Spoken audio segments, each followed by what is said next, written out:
সাফল্য ব্যর্থতা দুটো নিয়েই কিন্তু আমাদের চলতে হয়। একজনের জীবনে ব্যর্থতা আসবে না তা কখনো হয়? ব্যর্থতা না এলে তুমি সাফল্যের সিঁড়ি চড়বে কি করে? যদি তুমি ভুল নাই করো, তাহলে সেই ভুল থেকে শিক্ষা নেবে কি করে?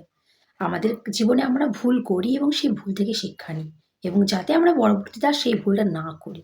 তার জন্যেই এগুলো আমাদের শিক্ষা দেয়।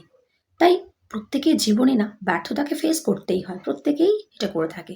সফলতার সিঁড়ি চড়তে গেলে ১ম এ আমাদেরকে অনেক বাধা বিপত্তির সম্মুখীন হতে হয়। অনেক নেগেটিভ সিচুয়েশন এর সম্মুখীন হতে হয়। অনেক নেগেটিভ লোকের সম্মুখীন হতে হয়। কিন্তু হাল ছাড়লে চলবে না বন্ধুরা।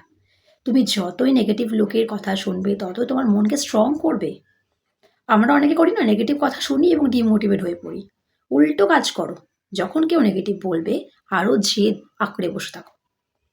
যখন ছোটবেলায় পড়াশোনা করতাম, যখন অনেকে বলতো, অনেকেই নেগেটিভ কমেন্টস করতো যে, "হবে না, পারবি না, এত কঠিন পরীক্ষা, তুই কি পারবি?" আরো জেদ চেপে যেত। আমার তো এটা হতো। আমাকে যদি কেউ নেগেটিভ কথা বলতো, আমার উল্টো জেদ চেপে যেত। না, আমাকে পারতে হবে। আমাকে এই কথা বলল, আমাকে পারতেই হবে। তো এইভাবে তোমাদেরকেও করতে হবে কাজ এবং সেই কাজে তুমি সফল নিশ্চয়ই হবে।